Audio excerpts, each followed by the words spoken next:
I invested $10 million, and it turned into $12.50 billion. Reunion. 10 years after graduation, the three of us met up again at a dive bar just off campus.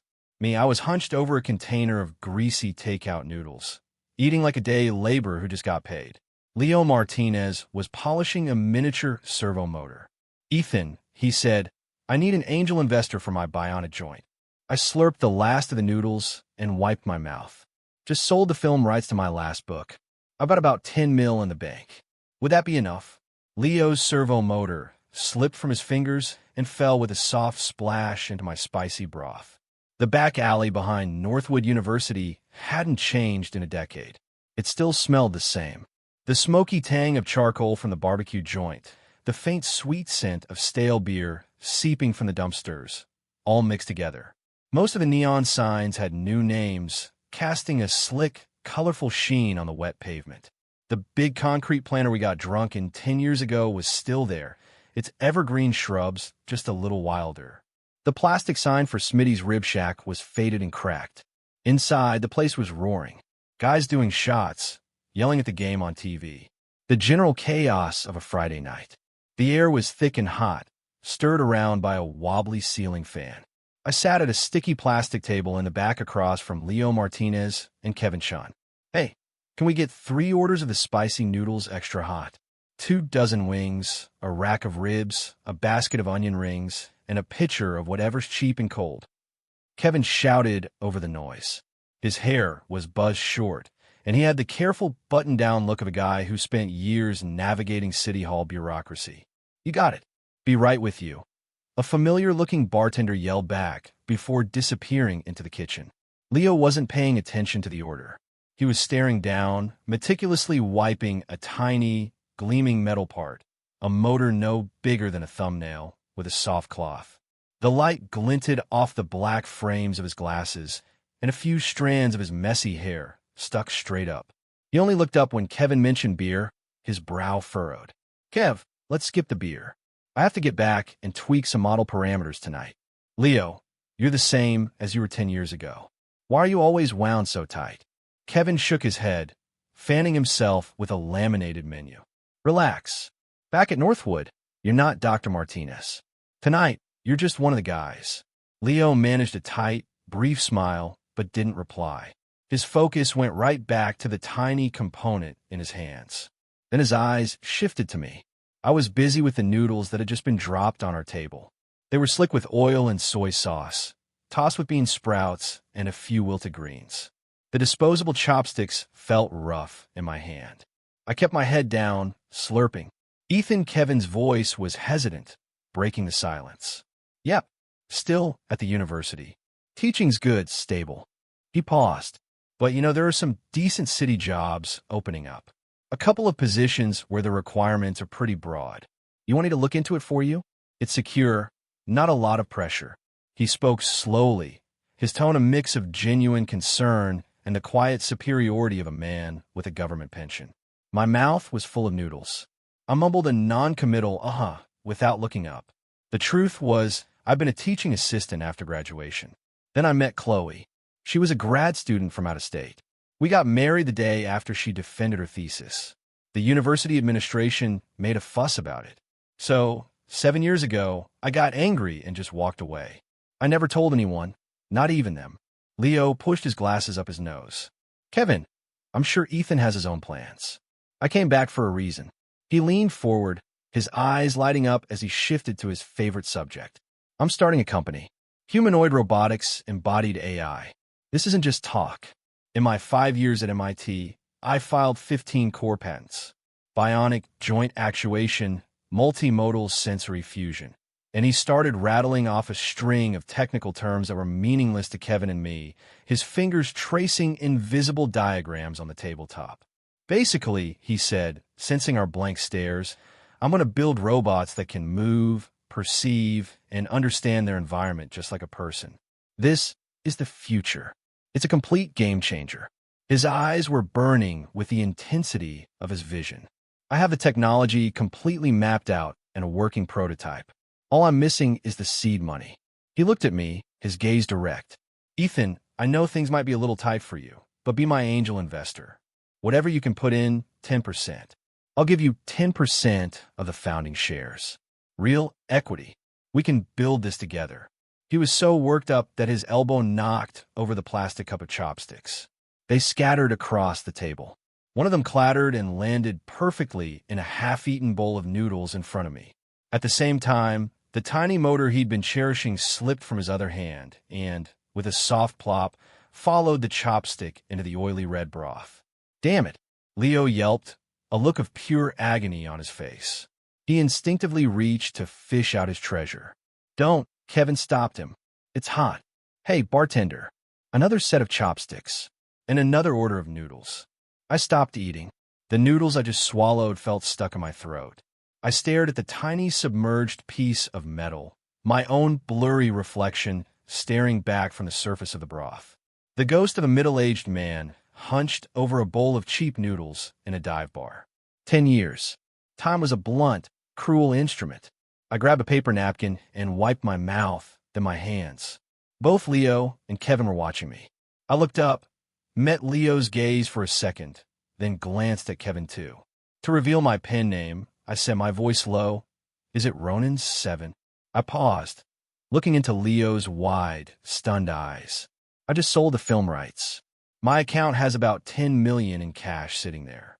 Is that enough to get you started?" Leo's mouth hung open, his eyes fixed on me. His hand was still frozen in midair, hovering over the noodle bowl. Kevin's reaction was more visceral. The menu he was holding slipped from his fingers and slapped onto the table. His face was a mask of pure disbelief. Leo finally found his voice. "Wrong. Ronin 7. The one who wrote the series that blew up online, the Ronin 7. With every word, his confusion deepened. I didn't answer. I just picked up a beer bottle and poured myself a full glass.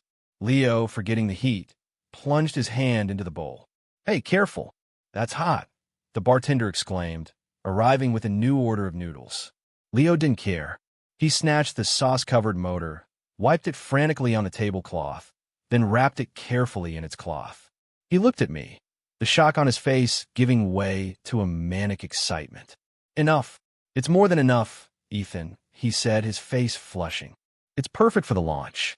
I'm changing my mind. 10% isn't enough. It's not fair to you," he spoke in a rapid-fire burst. 25%. It has to be 25%. You've earned it. The value of the patents, the algorithms, the sensory modules, the motor controls. It's absolutely worth that, Ethan. Believe me, this investment is a sure thing. Together, we're going to build robots that change the world." He waved his arm as if he could already see them running into the future. Kevin snapped out his trance. He picked the menu up off the table and set it aside. The way he looked at me was complicated now. He opened his mouth as if to ask how someone could possibly write 3 500,000-word novels or what $10 million in cash even looked like. But in the end, he just picked up his beer and took a long swallow.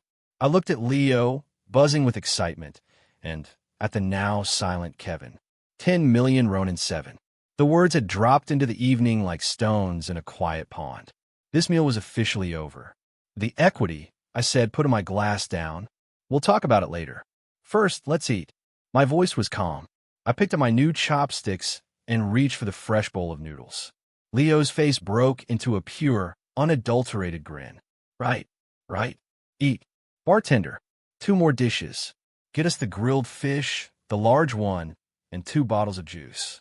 We have to celebrate tonight. A celebration for finding the best angel investor in the world." He pumped his fist in the air, earning another round of strange looks from the other patrons. 3. Liftoff. The days that followed felt like they were on fast forward. Leo, moving with the precision of a high-performance machine, took the 10 million and immediately rented a small space in the Fulton Market Tech Incubator, registering Cortexa Dynamics. There was no fancy logo on the wall, just a floor covered in cables, open computer cases, the constant hum of 3D printers, and taking up most of the space, the skeletal frame of a humanoid robot. The air smelled of solder, metal, and the faint burnt plastic scent of a laser cutter.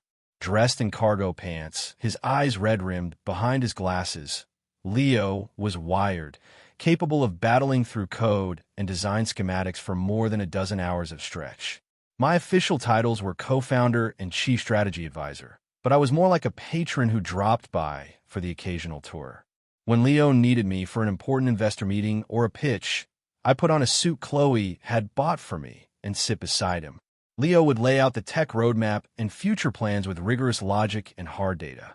At the key moments, he'd point to me and declare, "And Mr. Ethan Vance, the visionary Ronin 7, is our steadfast angel investor. His faith in the future of this technology is our most important foundation." The investors would nod thoughtfully. I just sat there with a polite smile.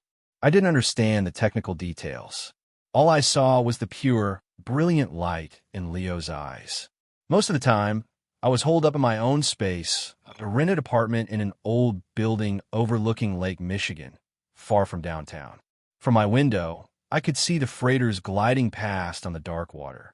The only things in the room were a desk and a computer. The clacking of a keyboard was the only sound. I was writing a new book. Only when I was lost in the fictional world I was building, watching the characters I created live and fight, could I feel a little like the real Ronin 7. By the third year, after quitting my job to write full-time, my royalties and rights deals had already crossed the 8-figure mark. The number in my bank account felt unreal. It was during this time that Chloe's health began to fail. At first, it was just occasional stomach pain. She brushed it off as an old issue, something a few antacids could handle. She was a designer in an ad agency, and late nights were part of the job. I was deep into the new book, the money piling up, and I was slow to notice the subtle changes in her. Cortex Dynamics had just closed its series of funding round, and the valuation had shot up to $1 billion. Leo called me ecstatic with the good news. Listening to him, the number just felt like a distant abstract symbol. Then one night, I was struggling with writer's block, my ashtray overflowing. She came home from work, didn't even take off her shoes, and ran straight for the bathroom. I heard her retching. I rushed in to find her kneeling over the toilet, her shoulders shaking, throwing up nothing but yellow bile in a harsh bathroom light.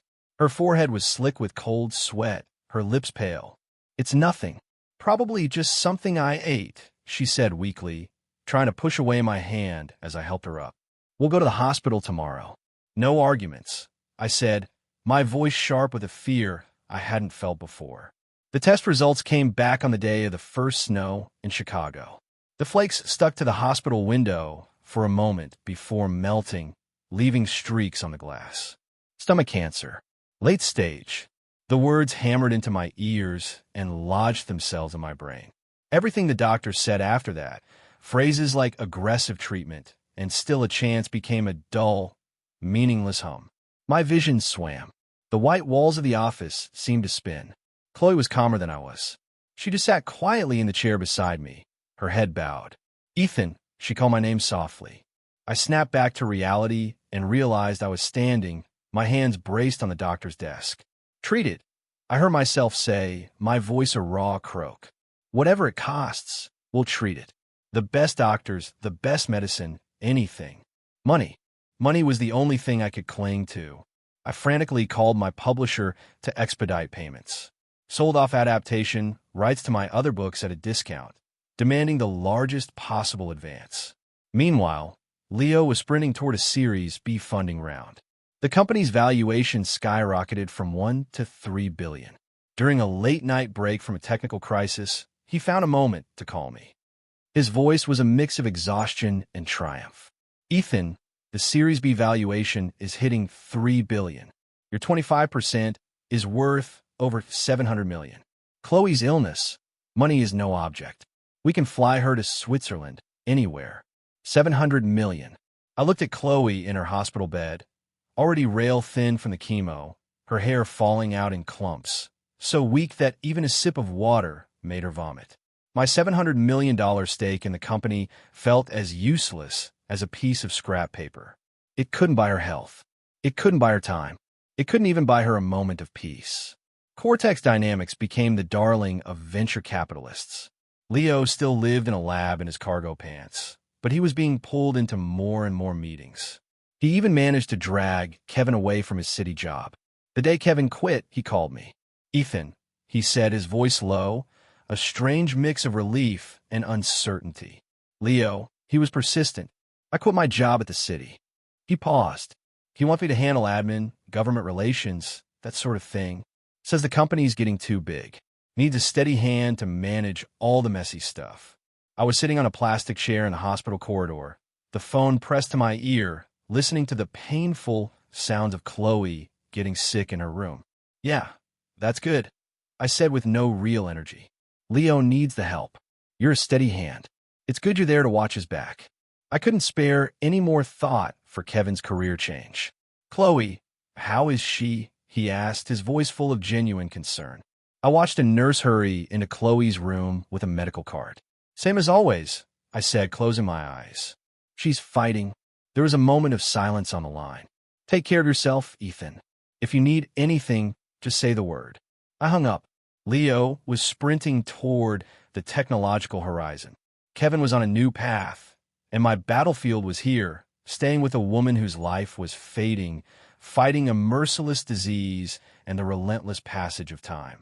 10 years since graduation, 7 years of writing, $60 million in cash sitting in the bank, a net worth over $100 million, and I couldn't buy her a single healthy day. Chloe didn't make it through the spring. She spent her last days at home. She was so thin, just a fragile collection of bones under a blanket, lying in the bed we'd moved next to the window. When the sun came through the glass, I could see the bruised, purple veins beneath her translucent skin. She was conscious less and less. On the rare good days, she'd ask me to bring my laptop to her bedside so she could watch me write. Her eyes, though tired, were still bright. She'd weakly raise a hand, trying to touch the screen, but she didn't have the strength. 7, she'd whisper with a faint tease in her voice. Can you write a happy ending? This time, she looked at me, her eyes full of love, regret, and the fear of what was coming. I took her hand and pressed it to my cheek, unable to speak, and just nodded again and again. She passed away late one night. It was quiet, like a feather drifting down. She was just gone. No struggle, no pain. I sat by the bed, holding her hand, feeling the warmth slowly fade until it was as cold as the rain tapping against the window pane. The room was silent, except for the rain. I didn't sob or scream. The tears just fell, a silent, endless stream. After the funeral, I locked myself in the apartment by the lake for a solid month. I kept the curtains drawn, losing track of day and night. The only light came from my computer screen. A blank document was open, the cursor blinking at the top of the page. The ashtray became a mountain of cigarette butts. Empty instant noodle cups filled the trash. Leo and Kevin called relentlessly, then came by and banged on the door. I ignored them all. Then one sweltering afternoon, the knocking was so loud it shook the walls. Annoyed, I cracked the door open. Kevin stood there, his brow furrowed in concern. Behind him was Leo, looking anxious, his jacket unzipped and his forehead beaded with sweat. Ethan, how long are you going to hide in here? Leo pushed the door open. He took in the trash-strewn apartment, his eyes a mixture of shock and bewilderment. Look at yourself. This is insane. We're all devastated that Chloe's gone. But does that mean you just stop living? What about the company? The IPO is right around the corner. Kevin didn't say anything. He walked to the window and yanked the curtains open with a sharp rasp. He turned to me, his expression worried. Ethan, you can't bring her back. The people who are alive have to keep going. The company needs you, even if it's just to show your face. Leo, he's under a lot of pressure. Leo jumped back in, speaking quickly. He's right. That crew at Deep Blue Dynamics is spreading rumors to the press again, questioning our ability to scale up production. This is a critical time to maintain investor confidence. Your name, Ronin 7, and your 25% stake. That's what keeps everyone calm. If you don't show up, some of the more skittish investors are going to get nervous. I'm begging you, man. Just show up. Sign a few documents. I looked at them. The company shares an IPO. The words felt like they belonged to another lifetime. My heart was still back in that quiet rainy night, holding Chloe's hand. Not going, Ethan. Leo stared at me, completely baffled. This is the company we built together. It's the future of humanoid robotics. You can't just Leo. Kevin cut him off with a sharp tone. I lifted my eyes to Leo's face, red with anxiety. My shares, I said, my voice flat. I'm giving Kevin full proxy.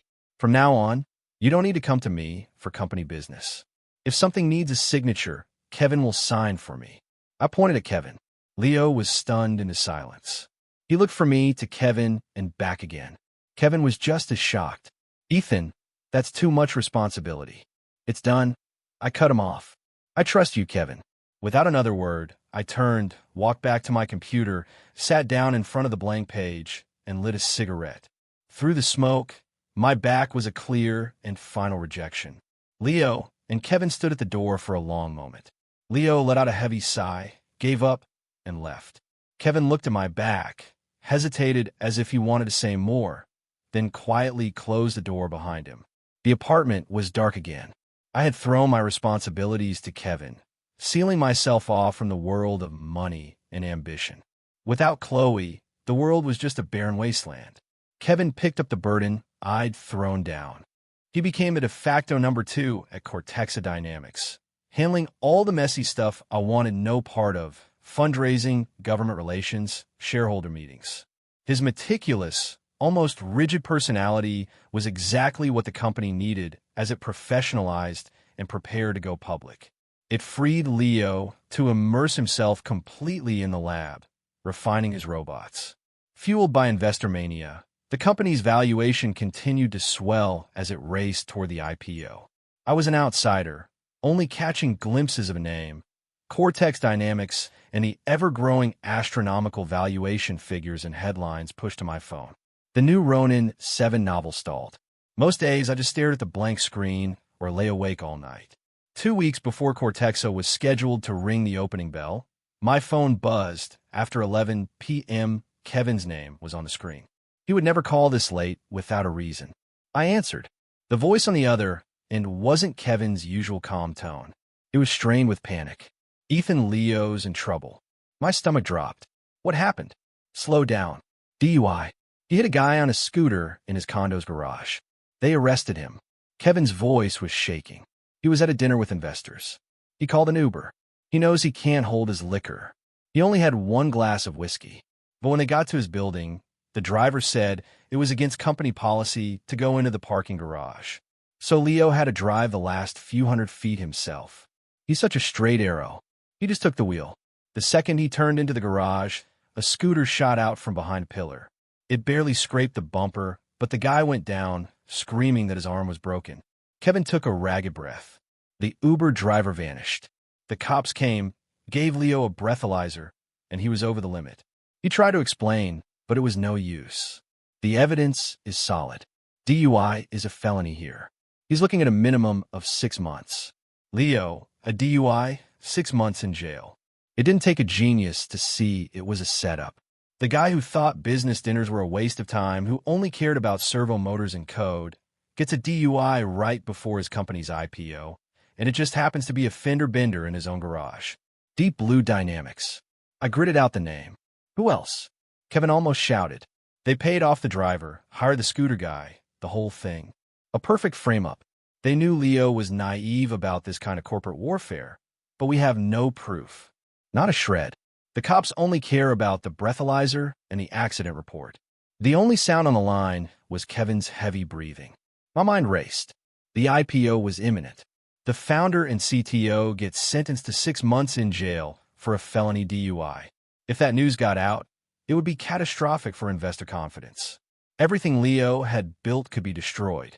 Kevin, I said, my voice cold and steady. This is not the time to panic. We have 2 priorities. First, use every connection you have. Lock down the media.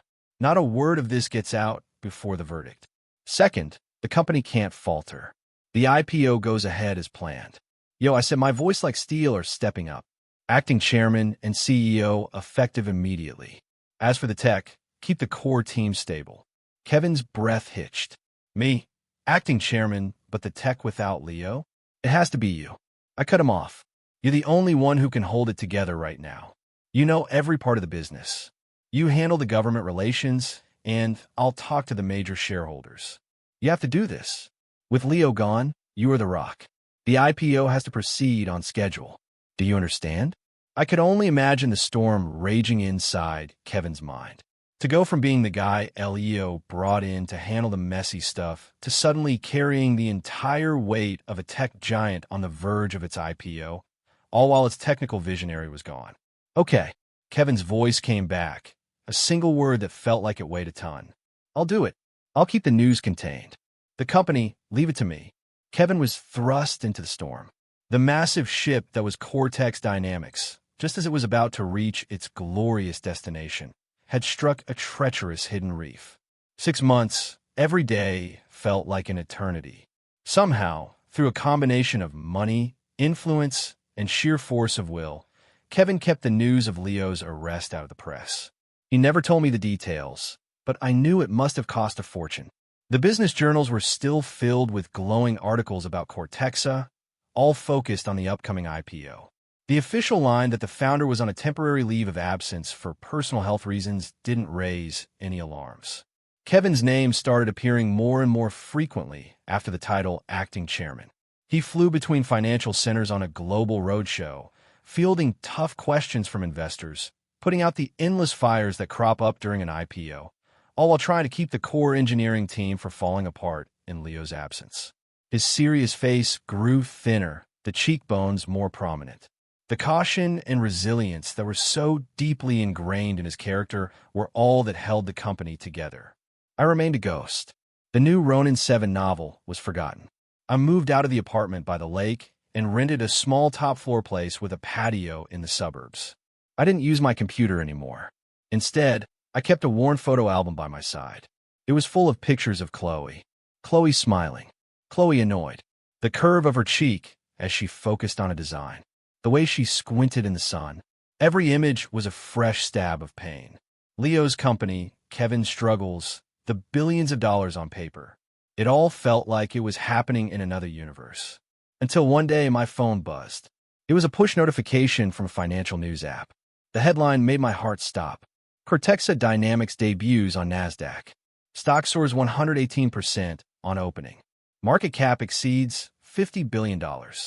Beneath the headline was a photo of Kevin. He was standing in front of the massive electronic board at the stock exchange, wearing a perfectly tailored dark suit and a red tie, a faint smile on his face. He was holding the ceremonial gavel, about to strike the opening bell.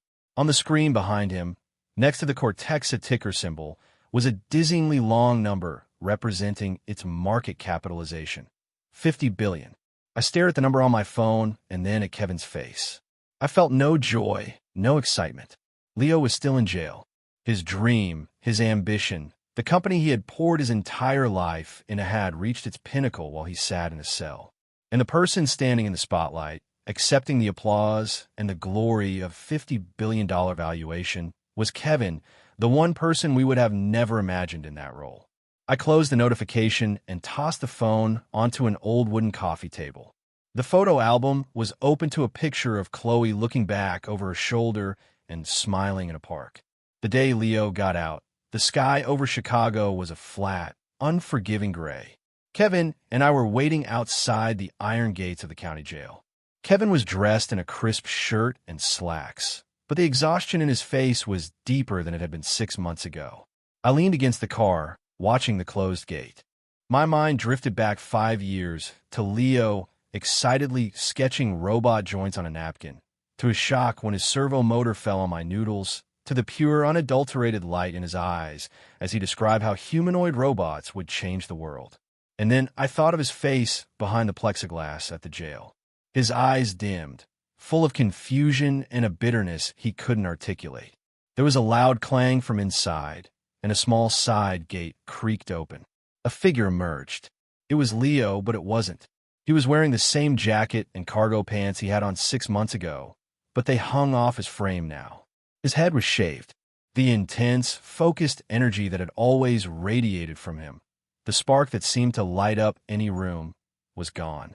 He stood at the gate, blinking in the gray light, his gaze sweeping over us without recognition. There was no excitement, no relief. Kevin dropped his cigarette and stubbed it out, walking quickly to meet him. His lips moved, but no words came out. He just clapped Leo hard on the shoulder. You're out. Let's go home. Leo didn't speak. He just let Kevin take the plastic bag of personal effects from his hand. I walked over and just nodded at him. There was nothing to say. Get in the car. We pulled away from the jail and merged into the city traffic. The radio was on, a host cheerfully reading the day's financial news. And shares of Cortexa Dynamics, ticker symbol CRTX, saw a minor dip today, with its market cap holding steady around $52 billion. In the back seat, I saw Leo's body go rigid at the mention of Cortex Dynamics and $52 billion. Kevin's hands tightened on the steering wheel. He shot a worried glance at Leo in the rearview mirror. We didn't drive to Leo's penthouse apartment downtown, the one with the panoramic view of the city. We drove back to where it all began, to the smoky, greasy alley behind Northwood University. The sign for Smitty's Rib Shack was even more tattered than I remembered, the plastic peeling at the edges. Inside, it was just as loud. The three of us sat at the same table in the back. It felt like no time had passed, and like a lifetime had passed. 3 bowls of spicy noodles, wings, ribs, a pitcher of beer, and a glass of juice.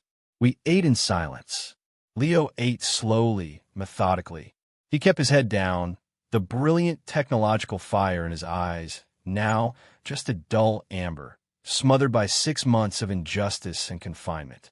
Kevin finished his noodles in a few quick bites, then picked up the beer pitcher and drank straight from it. He let out a long, heavy sigh. For 6 months, he had carried the weight of the company through the storm of the IPO. The cost of that burden was etched on his face. I ate my noodles slowly, my gaze moving from Leo's bowed head to Kevin's exhausted profile, and finally to the greasy bowl in front of me. 5 years, 3 friends. Each of us had walked a completely different path through life and death, triumph and disaster, only to end up right back where we started. Leo finally put down his chopsticks, his bowl still half full. He looked up, his eyes locking on Kevin. He raised his glass of juice. His voice was raw. Kevin, thank you. Just 2 words, but they seemed to take all his strength. There was no flourish, no pretense. In the last 6 months, Kevin had held up the sky when it was falling, had saved the company, had protected the $50 billion empire. The debt was immense. Kevin didn't speak. He just lifted his own beer bottle and gently clinked it against Leo's glass. Leo's eyes turned to me. He opened his mouth as if to say something, then just took a small sip of his juice. I met his gaze and raised my bottle. Clink. There were no grand speeches. No reminiscing about the old days. Leo put his glass down, leaned back in the flimsy plastic chair, and let out a long, slow breath. $50 billion, he murmured to no one in particular. It really feels like a dream. Kevin picked at a small complimentary bowl of edamame on the table. 6. The choice. It does feel like a dream, I said. I took a long pull from my beer, looked at both of them, and dropped a bomb into the middle of the table. So what if we gave it away? Leo stared at me, his eyes wide with disbelief. Give what away? Kevin's hands froze over the bowl of edamame. He looked up at me, searching my face. The shares, I said, our shares in Cortexa Dynamics. All 3 of us, we pull some, make it a round number, and donate it to Northwood. I took another drink. We donate 10%. At today's valuation, that's about $5 billion. $5 billion. Leo was aghast. Ethan, do you have any idea how much money that is? $5 billion. For a man who had never cared about money, who only lived for the technology, the number was too vast to comprehend. The idea of giving it away even more so. Kevin was silent, but his shock was just as profound. He stared at me, trying to see if I was joking. $5 billion was not a number you just threw around. After all the financing rounds and the IPO, my initial 25% stake had been diluted to 12.5%. Leo still held 20%, and Kevin, who had come in later, had 3.5%. I'll put in 6%, I said. Leo, you put in 3 and Kevin won. That makes 10%. We can discuss it. I looked past them out the door of the bar toward the distant lights of the Northwood campus. I'm not just saying this on a whim. I continued, my voice even. Money, when it just sits there, is nothing but a number. You can't take it with you. An image of Chloe's face, pale and strained during chemo, flashed in my mind, followed by the image of her lying so still in her final sleep. The pain was still a physical ache in my chest. After Chloe died, I finally understood that some things are worth so much more than money. I paused. Leo, you built this company from the ground up with your own two hands. It's your baby, but it's also something the three of us got tangled up in together. My gaze shifted to Kevin. And Kevin, without you holding it all together for the last 6 months, there wouldn't be a $50 billion company. There might not have been a company at all. Northwood, I said, nodding in the direction of the university, is where it all started for us. If I met Chloe, my throat tightened. We used the money in her name and all our names to build a world-class humanoid robotics lab. We'll call it the Chloe Vance Center. We'll fund kids, just like we were, broke students with crazy ideas. Let the money do some actual good. I looked straight at Leo, saw a flicker of the old light in his eyes at the mention of a robotics lab. And I asked him, my voice quiet but firm, isn't that better than letting it collect dust in a bank or become a target for the next snake who wants to take you down? $5 billion given away to build a pure research lab. The idea was like a spark landing in dry tinder, reigniting the fire of pure, passionate science deep inside Leo.